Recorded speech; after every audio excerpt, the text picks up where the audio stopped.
मीना की दर्दनाक चीखों से सारा गांव गूंज रहा था। वो अपना सर पकड़कर जोर जोर से चिल्ला रही थी। वो कभी अपने सर को दोनों हाथों से पीटती, कभी अपना सर जमीन पर मारती तो कभी दीवारों पर। उसके छोटे भाई बहन डर से सहमे हुए पास ही खड़े थे। माँ अपने आंसुओं को पोंछते हुए अपनी जवान खूबसूरत बेटी को बेबसी से देख रही थी, जिसे अपना होश नहीं था। उसके बाल खुले हुए थे और वो अपने नंगे सर को पीट रही थी। उस पर जैसे कोई भूत सवार हो गया था। वो सर पटकते पटकते थक गई तो दहाड़े मार मार कर रोने लगी। बेबस और मजबूर माँ कभी अपनी बेटी को देखती तो कभी अपने पति को देखती। रामलाल एक कोने में बैठा अपनी बेटी की हालत पर आंसू बहा रहा था। मीना बहुत ही खूबसूरत थी। बड़ी बहन के शादी के बाद उसने घर की सारी जिम्मेदारी संभाल ली थी। माँ को तो वो एक काम भी नहीं करने देती थी। खूबसूरत होने के साथ साथ वो बहुत ही समझदार थी। गांव वाले भी मीना की बहुत तारीफ करते थे और अपनी अपनी बेटियों को मीना की मिसालें दिया करते थे। मीना सिर्फ अपने घर में ही नहीं बल्कि गांव में वो सभी की मदद कर दिया करती थी। उसकी इसी आदत की वजह से गांव वाले सभी उसे चाहते थे। वो हर एक के काम आने के लिए हर वक्त तैयार रहती थी। आस पड़ोस के घर में कोई बीमार होता तो वो तुरंत ही उसकी सेवा में लग जाती। उसका दिन का ये नियम था। सुबह सूरज उगने से पहले ही उठ जाती। घर आंगन में झाड़ू बुहारने के बाद नहा धोकर पूजा पाठ करती और सबके उठने से पहले ही वो नाश्ता बना लेती और फिर घर के बाकी के कामों में लग जाती और रात तक किसी न किसी काम में लगी ही रहती। और जब सभी कामों से फुर्सत होती तो रात में माँ के पांव दबाना और बाप के सर की मालिश करना भी उसके कामों में शामिल था। उसके माँ बाप ऐसी बेटी पाकर फूले न समाते। मीना की एक छोटी बहन और एक छोटा भाई भी था। दोनों भाई बहन अपनी प्यारी बहन मीना से बहुत प्यार करते थे।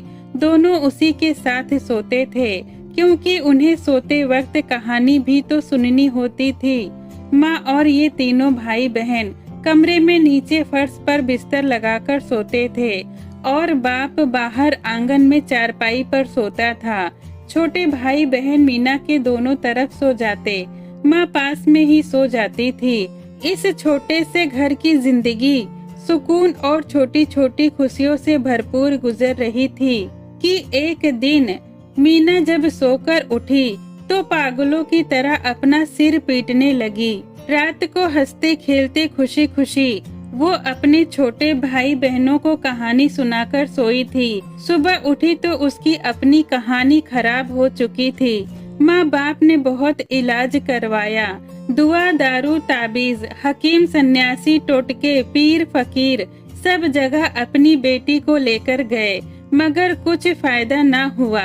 किसी ने उन्हें शहर में बड़े डॉक्टर को दिखाने के लिए कहा मगर शहर ले जाने के लिए उनके पास पैसे नहीं थे।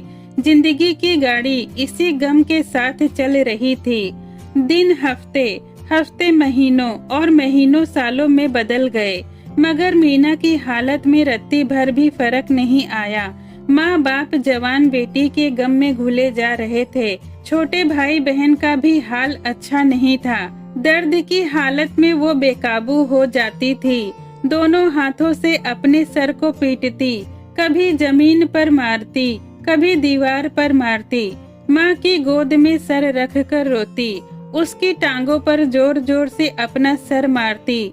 माँ के दोनों हाथों को अपने नाजुक हाथों में लेकर अपने सर पर जोर जोर से मारती, फिर रोते रोते बेहोश हो जाती।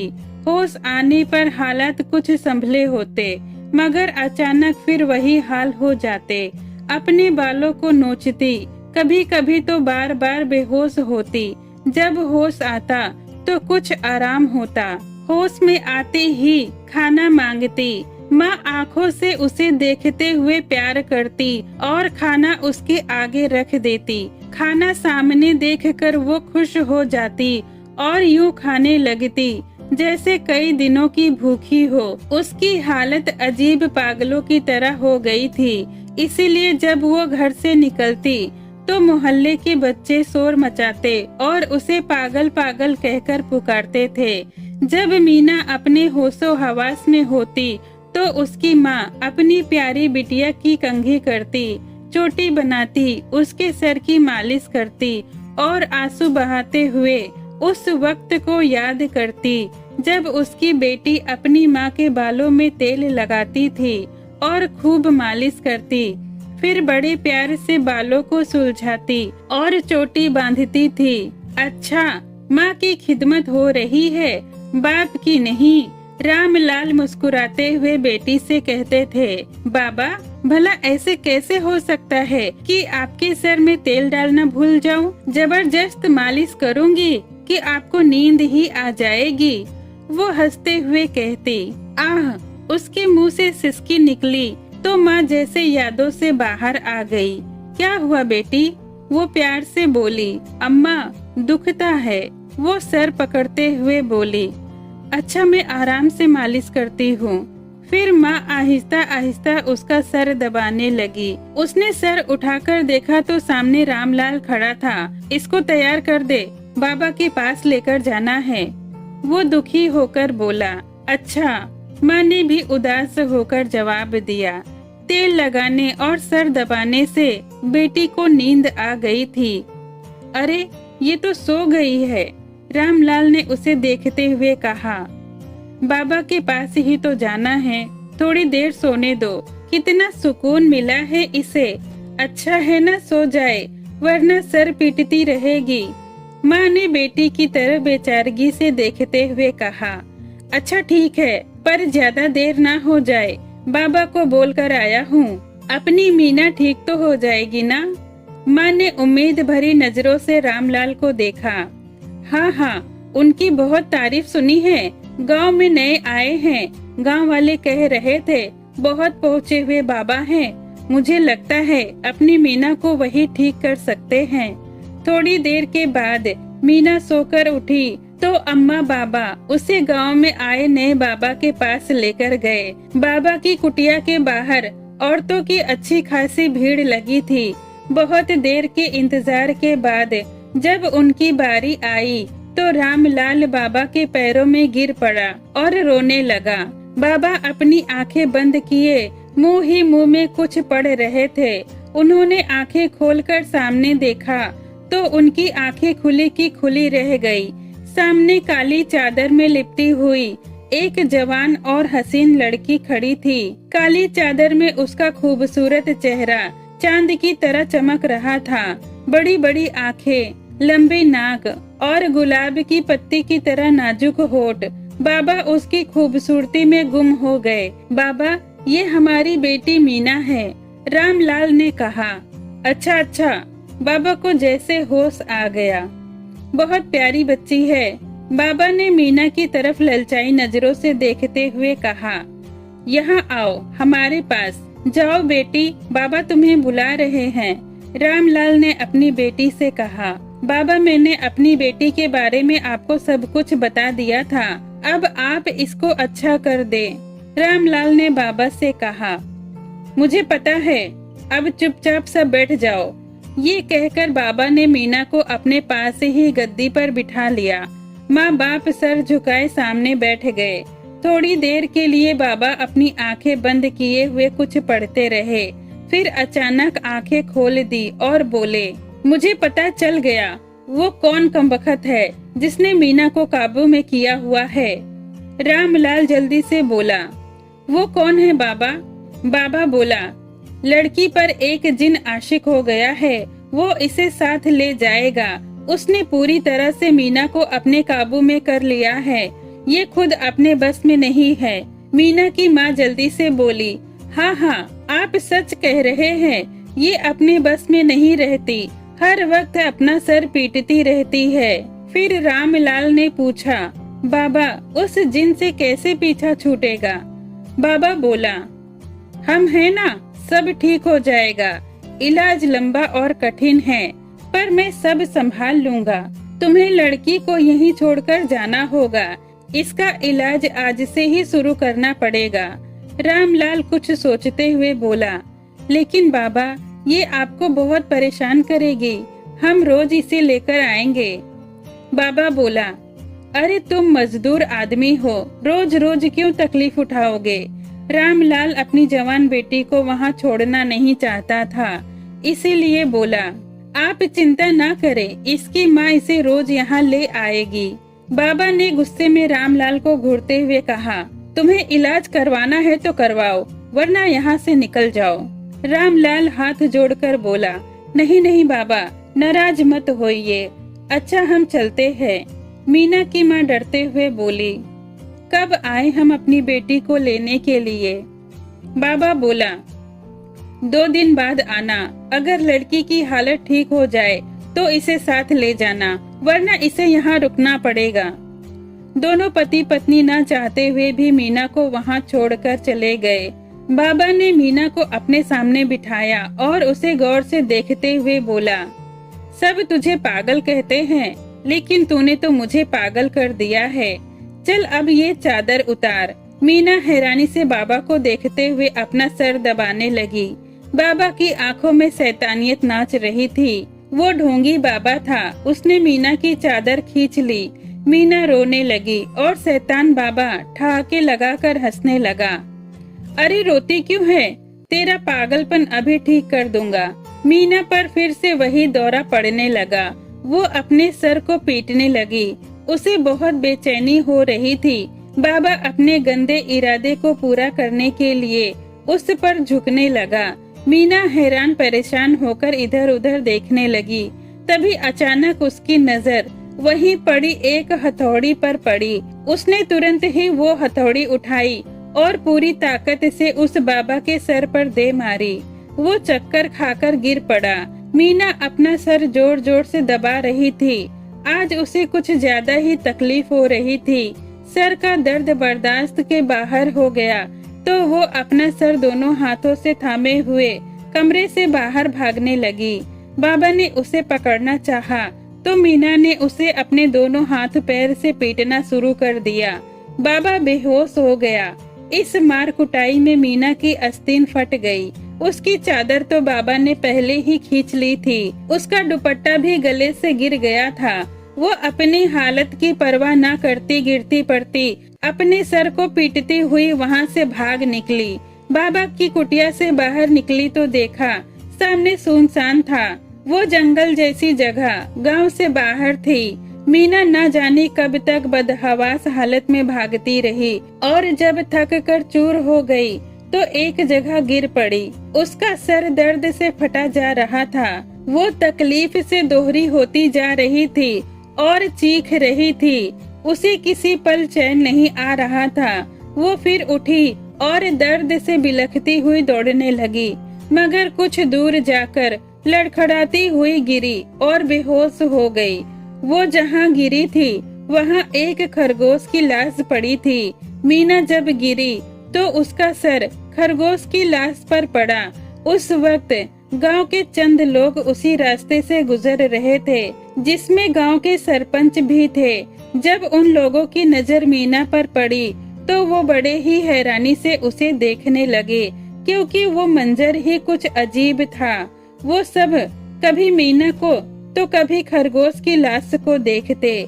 मीना के कान और नाक से कन खजूरे निकल रहे थे और खरगोश की लाश से चिपट जाते, जबकि मीना बेहोश पड़ी थी। वो सभी मीना और उसके दौरे के बारे में जानते थे। ये मंजर देखकर सरपंच की समझ में सारी बात आ गई। उन्होंने साथियों से कहा, जब कन खजूरे निकलना बंद हो जाए तो मीना को उठा देना।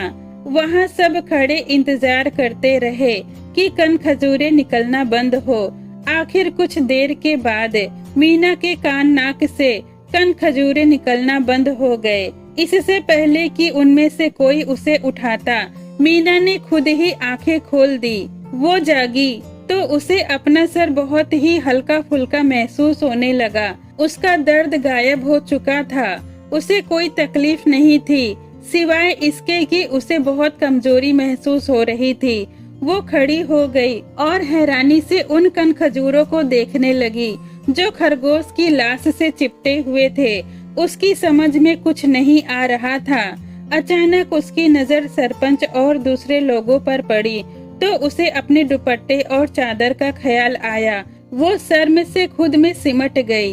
सरपंच आगे बढ़े और अपनी चादर उसे देते हुए बोले, आओ बेटी, अपने घर चलो। मीना उनके साथ चलने लगी, मगर फिर पलटकर हैरानी से खरगोश की लाश देखने लगी। सरपंच उसकी उलझन को समझते हुए बोले, बेटी घर चलो, मैं सब समझा दूंगा। सरपंच ने मीना के घर का दरवाजा खटखटाया। जब रामलाल बाहर आया तो सरपंच को देखकर हैरानी से बोला, सरपंच जी आप यहाँ, सब ठीक तो है ना?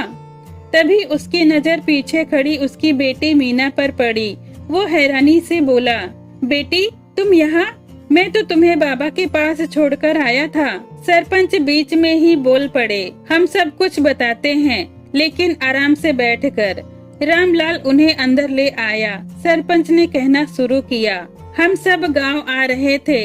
हमने देखा कि मीना एक खरगोश की लाश पर सर रखे बेहोश पड़ी है और इसके दोनों कानों और नाक से कन खजूरे निकल रहे थे और खरगोश की लाश से चिपट रहे थे। कुछ देर तक तो हम हैरानी से ये नजारा देखते रहे।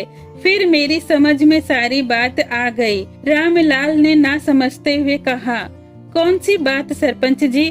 सरपंच कहने लगे, मीना के दौरे वाली बात।